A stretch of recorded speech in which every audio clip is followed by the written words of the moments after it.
अखिल भारत हिंदू महासभेच्या वतीनं सध्या इथे आंदोलन सुरू आहे। आपण थेट जाऊया। 500 वर्षापूर्वीच्या मंदिराची स्थापना होऊन त्याच्या ध्वजावरती आपण वृक्षाचं चित्रलेलं आहे। आज आपण अयोध्येला ध्वजारोहण झालं, त्या ध्वजावरती वृक्षाचं चित्र आहे। मग वृक्षाचं महत्त्व किती असेल आणि प्रभू रामचंद्राच्या पावन स्पर्शाने पवित्र झालेली ही जमीन आहे, याला तपोवन म्हणतात। आणि तपोवनातच तुम्ही जर हे करत असाल तर हे एकदम चुकीचं आहे आणि हे हिंदूंच्या एकदम आतल्या टोकाला भिनलेलं आहे। तुम्ही भावनेची कदर करा। येत्या काळात तुमचं पानिपत होण्यात आम्ही कारणीभूत ठरवू नका, एवढंच सांगणं आहे। खरं तर 1800 झाडं या ठिकाणी तोडणार, त्यांच्यावर कुऱ्हाड चालवणार अशी भूमिका प्रशासनाने घेतली आहे। कुंभमेळ्याच्या काही गोष्टींवर देखील त्या ठिकाणी प्रश्नचिन्ह उभं केलं जात आहे। नाही, हे सगळं मागच्या वेळेस कुंभमेळा झाला नाही का? मागच्या कुंभमेळ्याच्या दृष्टीने इथं 500 झाडं वाढले असतील। हा निसर्गाचा नियम आहे, जिथं जमीन आहे तिथं वृक्ष उगवणारच, किंवा मनुष्याने वृक्ष लावले असतील, बरोबर आहे का? असं कोणत्या 12 आखाड्यांना वाटतंय की इथं झाडं तोडून आम्ही कुंभमेळा साजरा करू?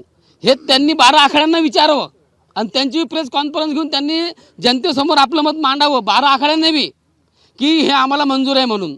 कारण साधू संतांना कदापि हे मंजूर होणारच नाही। खरं तर या ठिकाणी आपण पूजाविधी केलेली आहे, झाडांची पूजा केली आहे। काय त्यामागचा हेतू असा आहे की प्रभू श्रीरामचंद्रांच्या पदस्पर्शाने पावन झालेली भूमी आहे ही तपोवन। आणि तपोवन मुळात ज्या वनामध्ये तपस्या केलेली प्रभू श्रीरामचंद्रांनी, तर ते तपोवन आहे।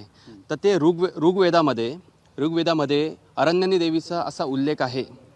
आपण झाडाला देव मानतो, हिंदू धर्म आपल्या झाडाला देव मानतो। तर त्यामुळं हे खूप चुकीचं आहे। आम्ही तीव्र निषेध करू त्याचा आणि आम्ही एकदम अंतिम टोकापर्यंत जाऊन निषेध करू। आम्ही एकही फांदी तोडून देणार नाही आणि तोडून देणार नाही, हा आमचा निषेध असेल हा पूर्णपणे। नक्कीच आपण बघतो या ठिकाणी खरं तर हिंदू संघटना देखील आता आक्रमक झाल्याचं पाहायला मिळत आहे। एकूण जर पाहिलं तर या वृक्षतोडीच्या विरोधामध्ये सामाजिक संस्था देखील पुढे आलेल्या पाहायला मिळाल्या। त्यासोबत राजकीय पक्षाने देखील हे वृक्ष तोडू नये अशी भूमिका घेतलेली आहे आणि त्यानंतर आता हिंदू संघटना देखील या वृक्षतोडीच्या विरोधामध्ये आक्रमक झाल्याचं आपल्याला एकूणच पाहायला मिळतंय। खरं तर हिंदू धर्मामध्ये झाडाला देखील देवताचं स्वरूप आहे आणि त्यामुळे या ठिकाणी एकही झाडाची फांदी देखील तोडली जाणार नाही। ज्या ठिकाणी हे साधुग्राम उभारले जाणार आहेत ते साधू देखील या ठिकाणी या वृक्षतोडीच्या विरोधात आहेत। त्यामुळे जनभावना लक्षात घेऊन ही संपूर्ण वृक्षतोड या ठिकाणी हा जो निर्णय आहे तो मागे घ्यावा अशी भूमिका आता या प्रशासनाला घेण्यासाठी एकूणच संपूर्ण हिंदू संघटना आपल्याला रस्त्यावर उतरताना पाहायला मिळत आहे। कॅमेरामन मयूर बारगेसह शुभम बोडके, एबीपी माझा। एबीपी माझा, उघडा डोळे बघा नीट।